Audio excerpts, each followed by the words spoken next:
আসসালামু আলাইকুম। কেমন আছেন সবাই? আলহামদুলিল্লাহ আমরা কিন্তু ভালো আছি। কাছে দূরে দেশে এবং দেশের বাইরে যে যেখান থেকে আমার ভিডিওটি দেখছেন বা শুনছেন, আশা করি আল্লাহর রহমতে সবাই ভালো আছেন। তো এই তো একটা আটার প্যাকেট আর কি দোকান থেকে নিয়ে আসছি, ঘরের সাথেই কিন্তু দোকান। তো রুটি বানাবো। তো এটা হচ্ছে কি আটা, এটা আগে আর খাইনি।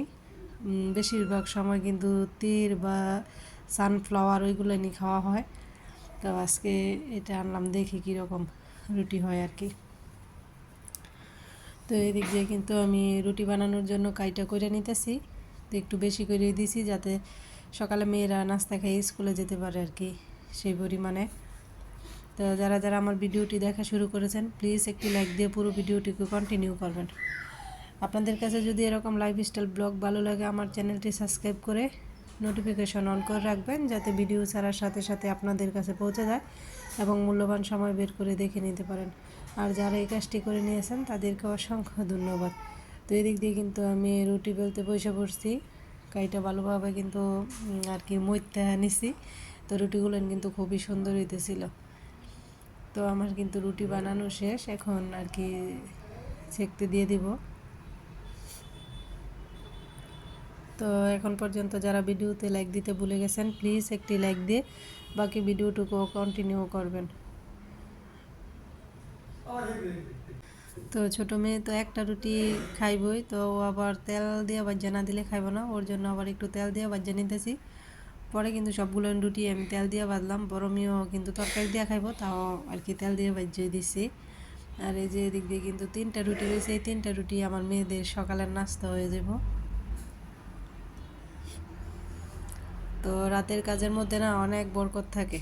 তো রাতে যদি গুছিয়ে 1 ঘন্টা বা 1.5 ঘন্টা কাজ করা যায়, তাহলে কিন্তু সকালে কাজের চাপটা অনেকটাই কমে যায়। তো রুটি বানানোর পর কিন্তু আমার চুলার পাশে সিটটা বসছে এদিক দিয়ে আর কি। তারপরে এদিক দিয়ে যে রুটি বানানোর যেই পিড়িটা, ওইটাও ভিজিয়ে রাখছিলাম, তো ধুইতে নিয়েছি। তো ভাবলাম যে এদিক দিয়ে রুটিটা রয়েছে ওইটা আগে ফ্রিজে রাখে আসি, নয়তো বাবা আর অনেক সময় ভুল করে রান্না করে অনেক কিছু রাখা যায়, ফ্রিজে রাখতে ভুলে যাই। তো এদিক দিয়ে কিন্তু আমি মাজ্জা নিতেছি। তো রাতেই কিন্তু আমি ঘরের বেশিরভাগ কাজকর্ম করে সাইডে রাখবো, যেহেতু ছেলের শরীরটাও খুব বেশি একটা ভালো না।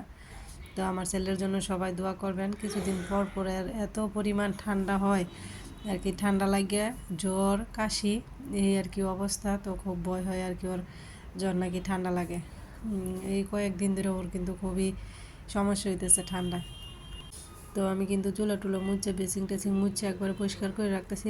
সকালবেলা যখন রান্না করা এসে আর কি চুলাটা ক্লিন করা থাকে বা বেসিনটা শুকনো থাকে, তখন কাজ করতে কিন্তু খুবই ভালো লাগে। তো এই তো আমার রান্নাঘরটা এক নজরে আপনাদেরকে দেখিয়ে দিচ্ছি, একবারে ঝকঝকে চকচকে করে রাখলাম আর কি। তো সকালে আর এত একটা প্যারা নাই, যেহেতু সকালের নাস্তাও মেয়েদের রেডি আছে, তো আর সমস্যা হইব না আর কি। তো রাতে কাজ করে রাখলে কিন্তু সকালে অনেকটাই আরাম পাওয়া যায় বা স্বস্তির, যে একটু দেরি উঠলেও সমস্যা নাই, মেয়ের স্কুলে যাবো টেনশন নাই, কাজটা যেহেতু গুছাই করে নিচ্ছি সেই জন্য আর কি।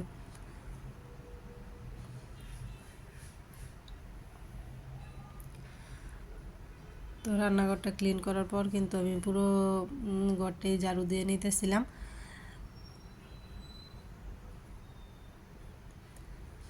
তো এত ময়লা আসে ঘরে, এখন আবার এই যে আটার আটার যেই ফ্যাক্টরি, আটা বানায় ওই জায়গা থেকে কি করে যে আটা আসে জানি না, সব কিছু বইরা যায় একবারে। আর এই যে রাত্রের বেলা কিন্তু এটা আমি বিছানাটা করে নিতেছি। তো আর কি করে দেখাইলাম, কারণ এই যে ইটা দিছি এটার মধ্যে কিন্তু শুইতে পারি না, ছেলেরে কিন্তু ডাইপার পরায়, তাও রাতে আর এটা তুললাম না। তো এখন আর কি কাঁথাটা বিছাই নিতেছি, শোয়া যাতে একটু আরাম হয়, সেই জন্য এটির মধ্যে শুইতে একটুও ভালো লাগে না আর কি।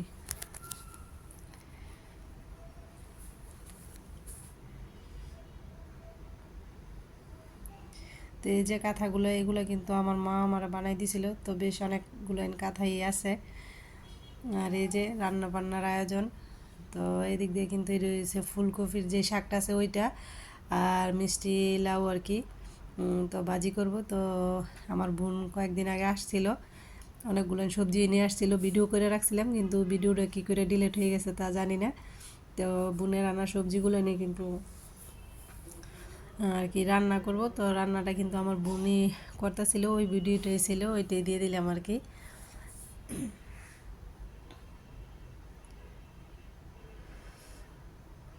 তো ওই দিন যে রান্নাটা করছে এত মজা হয়েছিল, মিষ্টি লাউ ভাজিটাও শাকটাও। তো মিষ্টি লাউটা একটু আর কি করা ছিল বাত্তি না, তো একটু চিনি দিয়ে রান্না করছিলাম। আর আমার বোন বলতেছিল যে মিষ্টি লাউ রান্না করার সময় আর কি যাতে গুইরা না রান্না করি, গুইরা রান্না করলে আর কি একটু খইয়া যায় বেশি, আর এটা একটু আস্তে আস্তে রয়েছে কিন্তু সিদ্ধ হয়েছে আবার সুন্দর মতো। খেতে এত মজা হয়েছিল, আমার মেয়েরা কিন্তু একবারে কী কমু চেটে বুটে ভাত খাইছে বেশ অনেক করে দুইজনই। আমার মেয়ের এমনি তো মিষ্টি লাউ, এরপরে কালা বেগুন এগুলো খুব পছন্দ করে।